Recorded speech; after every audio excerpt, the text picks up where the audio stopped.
Howdy do! Karen Adamski here with shamamama.com, and today I would like to introduce you to Oracle deck spreads. There's lots of different ways that you can use your Oracle deck and different ways you can spread them. There's really no rules, but I'd like to introduce you to some of the techniques that I use when I use my Oracle decks. I'd like to invite you to come into my home, and I will share some of the spaces where I spread my cards and the different ways that I use them throughout my days. So come on in. I have my healing room, my meditation room, and this is where I often come first thing in the morning to this little spot right here, and I do my daily spread, I do my chanting, I do my drumming, I do my meditation, often in this spot. Not always, but often. So let's start here. Okay, so here we are, sitting on my floor. This is where I typically will pick cards because I have other things that I do here in this space on a pretty regular basis. This is kind of an altar or sacred space that I have behind me here. And I will come here, I'll usually pick a card or maybe a card spread, lay them out. I will often chant, I will often drum, I will often meditate, I will often even use my singing bowls here. So this is just a spot where I do a lot of my personal meditation. But that doesn't mean that this is where I spend all of my time. I would really prefer overall to be outside over being inside, just in general. So I do a lot of my cards outside at the back table. I do them while I'm hiking, just stick a deck in your backpack. So there is really no place that you can't pick Oracle cards. So you don't have to have a dedicated space, but it is nice to have a, just a space that you can come to and you know that it's always there and it's already ready to go and it's prepared and it's charged, because the more you use it, the more energy that builds up there, the more connection you have personally with those tools that you're using in that space. And it's a way to kind of honor those tools in that space. So this is just a small altar in my healing room, my meditation room. And I thought we'd just start here. So here's a quick peek at my altar here. And I have altars everywhere throughout the house. They can be big, they can be small. It's just a special place where you put things, honor things, and bring in energy. So this is my card from yesterday, and often I will leave it here until the next day so that I can kind of turn the page in a sense. I usually just leave it out. I might carry it with me if it's really significant, but I'll usually leave it here until the next day. And then I'll kind of do a quick shuffle.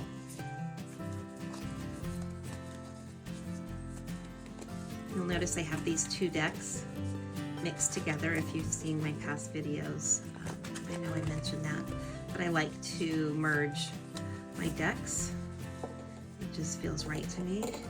Not always, but this is one time when I do. All right, so I'm going to now, I have a choice where I can just cut the deck and pull what's here, the Falcon. Act on the opportunity that's before you and commit to it without exclamation. This is very meaningful. So that's one way to pull your card. I'm going to keep this one out for the day. So I'm going to keep him right here.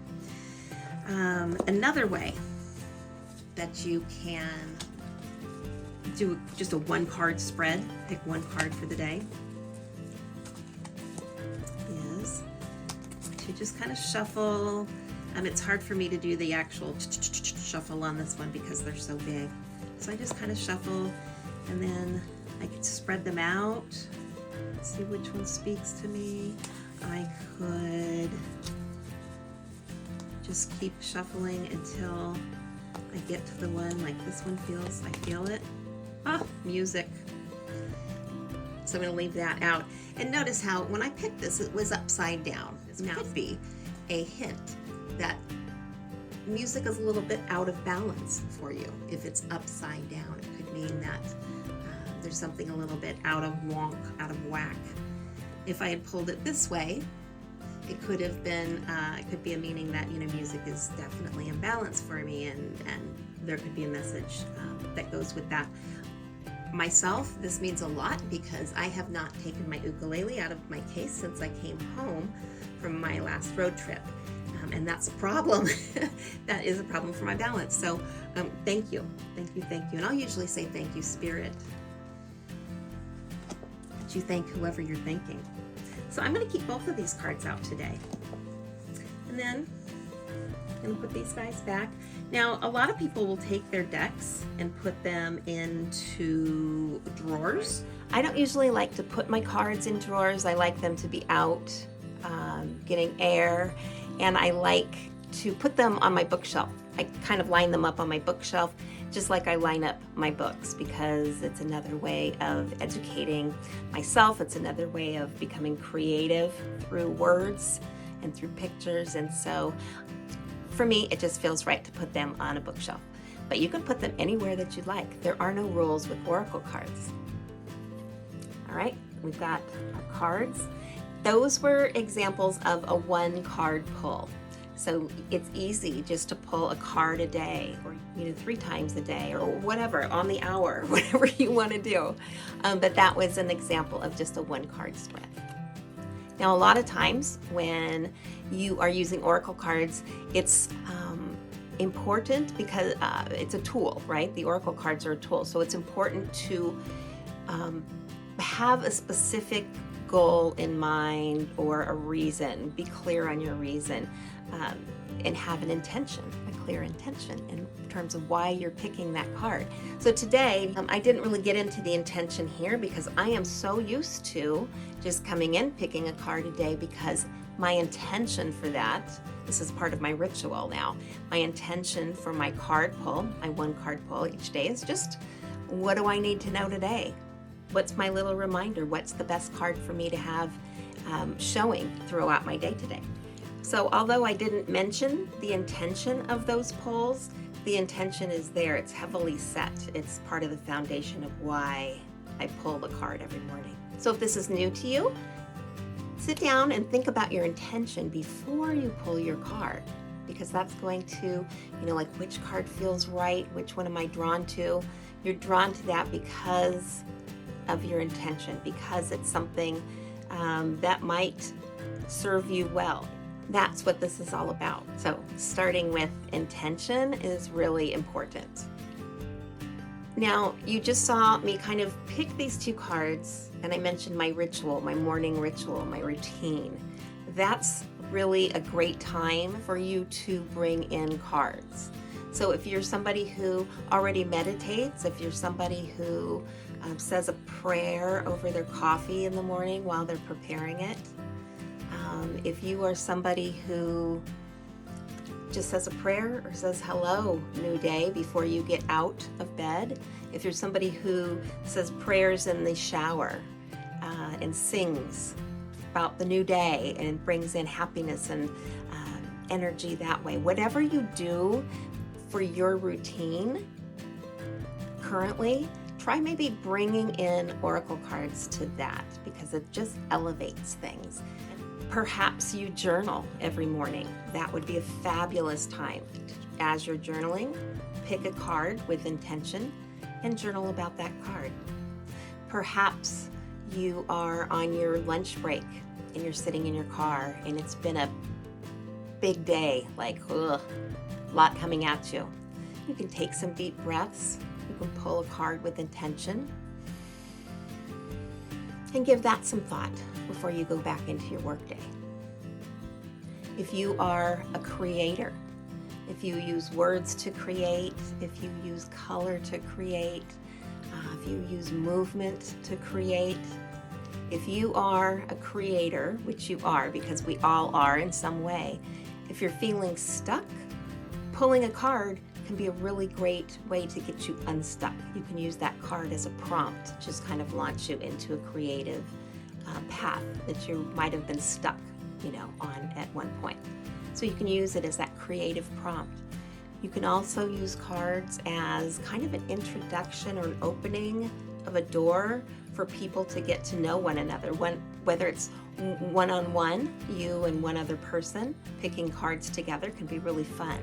Or maybe it's just your family, or maybe you have a group of 20 people and you're sitting in a circle and nobody really knows each other, but everybody goes through and they pick a card, they hold on to that card, they think about it, and then you do your introductions for that circle. And everybody goes around and they introduce themselves and they show what card that they picked and they explain why that card is meaningful for them. That's a really great way to get to know people. There are so many different ways that you can use oracle cards. And remember, no rules. So this is for you to figure out, where do you want to bring them into your life? How do you want to bring them into your life? It's up to you to figure that out. That's part of the beauty. So let's move on to a 3-card spread. This is one of my favorites and it's really easy. Let me show you. The first thing you want to do with your oracle cards before you do a spread is, if you have more than one deck, you want to choose which deck you are feeling drawn to. I wanted to share, this is a tool that is not necessarily an oracle deck. I found this in my uncle's belongings after he passed. And this is what they call a spotter deck that you can keep in your backpack so that you can identify trees while you're out. But it can be used in exactly the same way as oracle cards. So which tree might be speaking to you while you're out and about? So for this next spread, I'm going to choose these animal cards. Past. The second card is for the present. And the third card is the future. And then we can turn these over. The past is the bat, present is the mouse, and the future is the butterfly. These are great cards. So let's take a look at these cards in terms of the past, present, future reading. The bat, for me, this really resonates because bats, I don't know if you know this, but they're a lot like people. They're a lot like children on a playground where there are cliques, there is bullying that happens sometimes, and they live in community, but they're not always welcoming to all of their community. So if there's a little weirdo bat that does things a little bit differently than other bats, then those other bats are going to kind of shun him a little bit, and you'll see him off to the side. You might see giant collections of bats that are all getting along, and then you see a smaller colony, and then maybe a smaller colony, and then maybe a few together, and maybe one by himself. And those ones that are in the small groups are the ones that don't necessarily fit in so well. There's a lot of other really great things about bat energy, but that's what comes forward for me in terms of the past. So that resonates. Mouse for the present. So the mouse card for me, I believe, is all about my time, my days have been spent building, collecting, watching and researching and being real quiet and working real hard and getting ready to go public with my art, with my project. And it's time. And the future, how great is that? The butterfly card, it's all about transformation. It's all about new beginnings. It's all about rising above and soaring. And that's what I am truly ready to do at this point. So not necessarily in the spotlight, but definitely something that catches your attention. And that will be me and my art and my project. So this makes a lot of sense, I think, looking at the butterfly and where I'm at now, and even though at times I think differently and it might seem a little out there compared to others, bringing us back here to the bat from the past, that doesn't really faze me anymore. What I know from my bat energy that I have, that's my superpower. That's what makes me different. That's what makes me soar. This is a really good reading. I love these cards. So that's a really good example for you of a 3-card past, present, future reading. And you can do that with any kind of intention, whether it's for you or about a project, about a situation. Past, present, future is always a good way to go. We're going to do a directional spread here. I'm currently giving thought to my life and my purpose, my family, all things within my life and my journey. I'm going to choose a card for the East, which is all about new beginnings, new birth. There we go. Okay, so this is the East. And let's do it differently than we did before. Last time I put them all down. There are no rules here, so let's just go ahead and see what this is. The sun dance. Perfect, because the East is when the sun rises and gives us a new day. So the sun, the rising sun, is the power of the direction of the East. And I think what the sun dance card brings me is that, each day is new. I need to go one day at a time. I need to honor each day, say hello to the sun, keep calling in those directions. So I feel like this is a little shout out from the East. It's a beautiful card. Now, on my path, what is it that I need to know, or learn, or pay attention to with the spirit of the South? And that's all about building. It's the warm, hot time of day. It has a lot of passion in this card, in this direction. We'll see what that means. If it's upside down, it could mean something. Moon Lodge, retreat. I just got back from retreat, so perhaps that's why it's upside down. I was in a teepee on that retreat. I love it. And I'm preparing for another retreat coming up that I'm hosting in April in Pescadero, California. I am definitely in the creation mode, in the spirit of the South with my retreat project. Oh God, it's gonna be so awesome. So, fun time for me, all that building, creating, planning, I love it.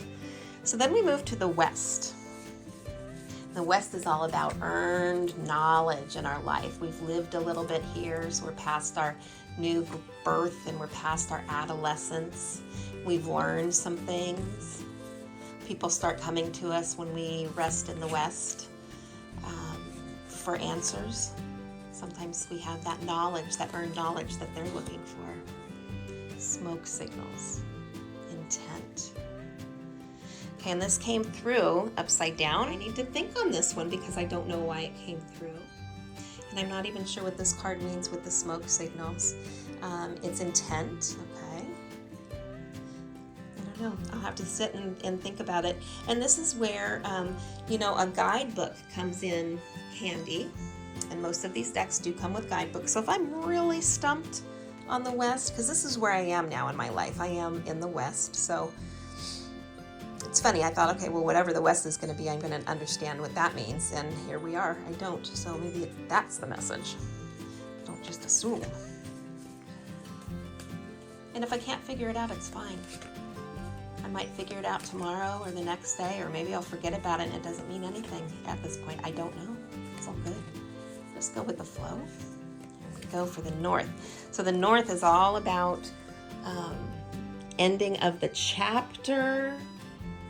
We started here at the East, kind of like a clock of our life. Here's as we're born, we go through our growth and all of our adolescence and learning. And then we have our earned knowledge and we just are full of goodness and living our lives. And then we come to the North where we're super filled with knowledge. And the North then ends this cycle. So it's the end of a cycle, the end of life, an end of a day, the time of night where we had the rising sun was here in the East. The setting sun was here in the West. And now it's just super dark, covered in a blanket of sky and stars down here, this is filled with hot sun. So this is kind of a medicine wheel, a sundial, a schedule, a map of whatever that time is, your life, your day, your project, whatever it might be here. Okay, so let's take a look at this. I chose coral. It's really interesting. If you've noticed some of the jewelry in native cultures, coral, that orange stone mixed with turquoise, is really prominent, but it's very, very rare, and it's the elders often that are wearing those. And this north direction is all about elderly times and our elders, honoring our elders. They're the ones that should be wearing that red coral. It's often passed down from generation to generation. And you see here in the center of this card, it has that medicine wheel that we just referred to, with the east, the south, the west, and the north. Pretty cool. And again, this is about nurturing yourself is probably what this is for me. I'm just starting to get into that crone phase. So you've got in feminine power, you have maiden, mother, and crone. And I am going from mother to crone right now. So I'm turning into that old lady. And maybe I need to do a little more nurturing for myself. I think that's what the message is here. So that's a directional spread. Now, if you want to bring in one more card here, and this is often what I like to do, so I'm going to pull a card for the center, which is really centered between the east and the south and the west and the north, with Mama Earth below and Father Sky above. Oops, it's this one. And we have Coco Pelli. I love this card. Okay, so this is a reminder to me once again to get my flute out, to get my ukulele out, to get that music going. I had that message come through earlier. And Coco Pelli, it's about fertility. Now I am in menopause. I'm past menopause really. So that's not that kind of fertility for me, but this fertility I do believe is, again, my project that I'm working on. And I think that this is a sign of abundance, and that this is going to bloom big. That's what I think. All right. I love that spread. Okay, let's do 3-card spread with these fun cards from Kim Sales. This is her Sacred Soul Symbols deck. And she's got a really great class that connects you with your own sacred symbols and creating them and painting, and it's really great. So let's put, this is card number 1, card number 2, and card number 3. I like playing with her cards and putting them in different spots. They just connect together and it's really fun to play with. Okay, so card number 1. Let's assign this. What do I need to know to keep balance in my life? This goes for all of us. What do we need to know to keep that life flow and joy and balance happening throughout our day? Number 2, what's our obstacle? Who's in our way? What's in our way? What's making it hard for us to keep that balance? And number 3, what's the recommended advice to get to that balance? So, what do we need to know for that balance, keep that balance in our life? What's in our way? What's the advice? What's recommended? This one, for Kim, this is the Shaman card. That makes a lot of sense. White Tara. Gosh, I'd have to think about how can White Tara be in my way. I'm sure there's ways. And this one is Empress. Okay. To me, that has some meaning. How about you? What does that mean to you in your life?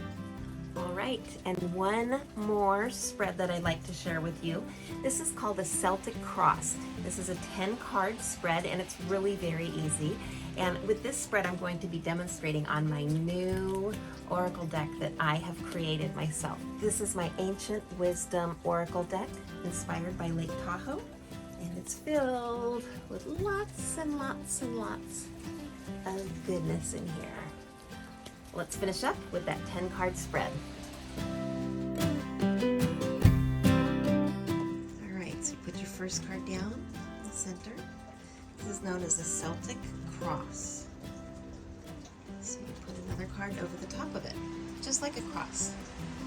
So that's number 1, number 2. Number 3 goes at the top. Number 4 goes at the bottom. Number 5 goes to the left.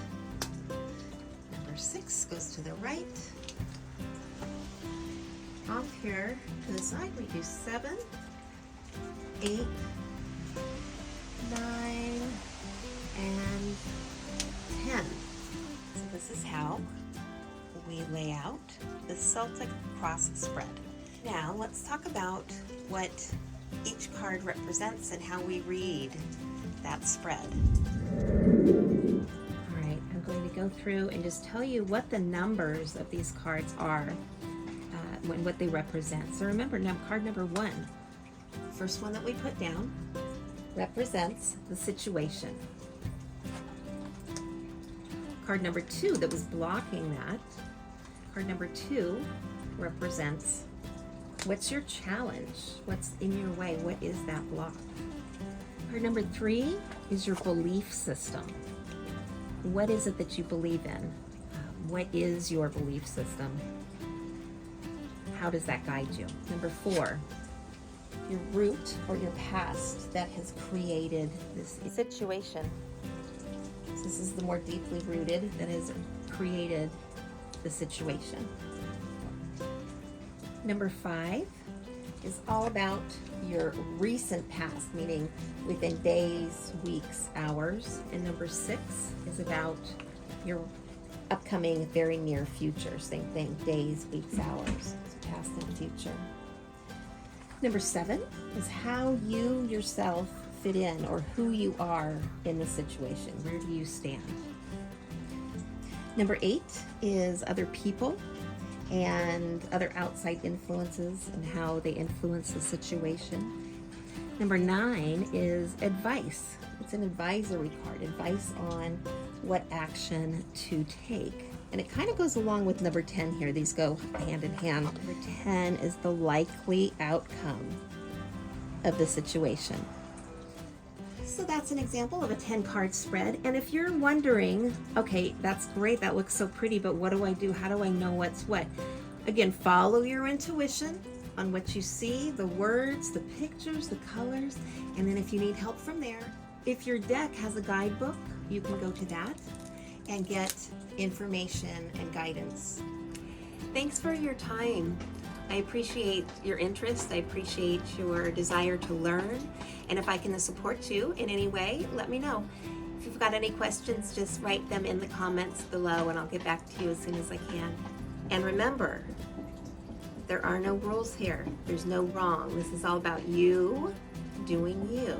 So have fun with it and explore the magic. Many blessings, my friend. Namaste.